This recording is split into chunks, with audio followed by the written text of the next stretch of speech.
you could possibly fancy this weekend. Gloucestershire playwright and a star of the small screen have teamed up to produce a one-man show which had its first night last night. Hannah Cornick has been down to the Axiom to find out just a little bit more. Well, they always say not to put your daughter on the stage, so they put me in the radio car, and I've come down here to the Axiom Arts Centre and get as close to the stage as I possibly am ever going to get. It's rather more like a performing space. It's a big black room. There is no stage, and there are, well, I don't know, about 30 or 40 chairs at the back here. And this is where the show, Telltale Hearts and Acts of Revenge, is being performed yesterday, tonight and tomorrow. I'm joined by its writers and its performer, Robert, Addie and Chris Lambert. Can I just start off with you, Robert, and ask you, what exactly is Telltale Hearts and Acts of Revenge? Is it two separate plays, or is it... Can you explain to me? Right, well, Telltale Hearts, a piece by Edgar Allan Poe, a great horror writer, the great horror writer.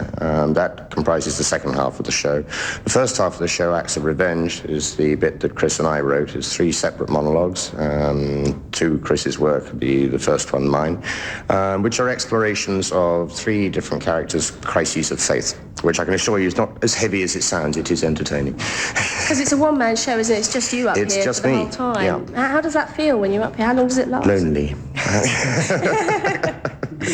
always say it's a lonely profession, don't they? No, it's fine. It's the second time I did the Telltale Heart some years ago in Cirencester. That was the first time being on stage all by yourself is terrifying, but it's not quite so bad this time.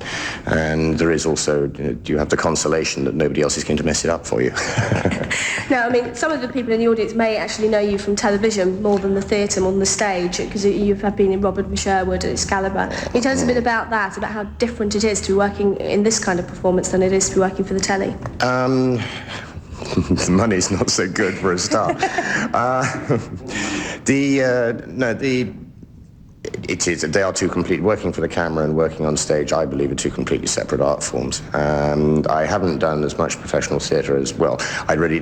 By chance, my work was mainly in television, and now I suppose what I'm doing at a very late stage is what I should have done as a teenager and sort of learn my craft. So I'm sort of doing it backwards, really. Well, better late than never, though, eh? Absolutely.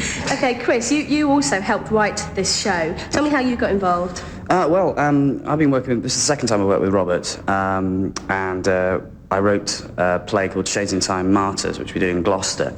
And after we finished that, Robert said, why don't we do another play? And I said, all right then. So we did this one.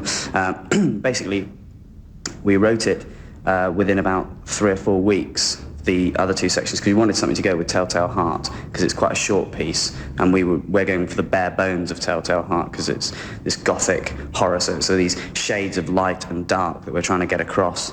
And what we wanted to do was have a contemporary piece to go with it, something about social issues today, which is what we've tried to do.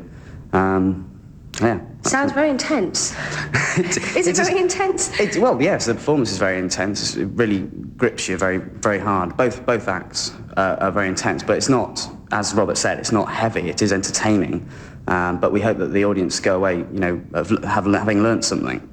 How's it gone then? I mean, you had your first night last night, didn't you? It went very, very well indeed, but the audience size wasn't too big, really. So what we're hoping is getting much more people in tonight and tomorrow night. You've got quite a stiff competition, though, haven't you? We have, yes. Well, there's old Seamus Heaney tonight reading his marvellous poetry somewhere in Cheltenham as part of the literary festival.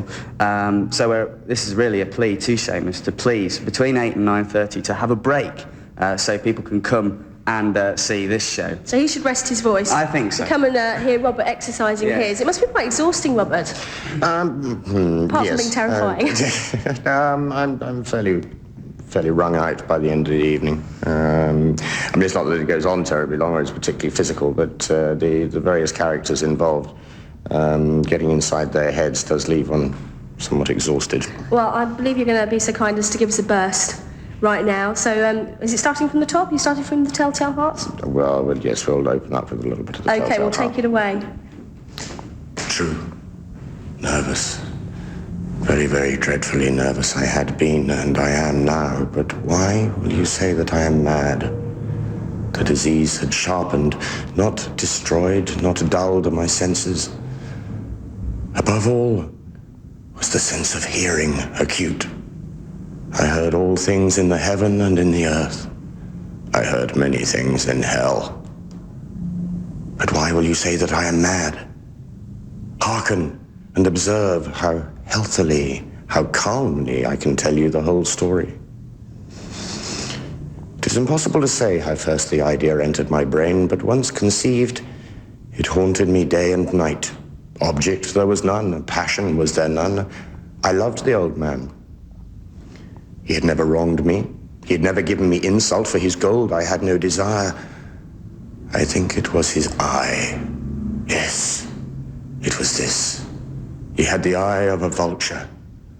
Pale blue with a film over it, and whenever it fell upon me, it chilled the marrow in my bones. And so, by degrees, very gradually, I made up my mind to take the life. The Telltale Heart and the Axe of Revenge on at the Axiom Centre for the Arts in Cheltenham tonight and tomorrow. Starts at 8 p.m. Tickets are £3 or £2.50 for concessions. It's 2:30 on the BBC. Mark Cummings through until 4 o'clock this afternoon.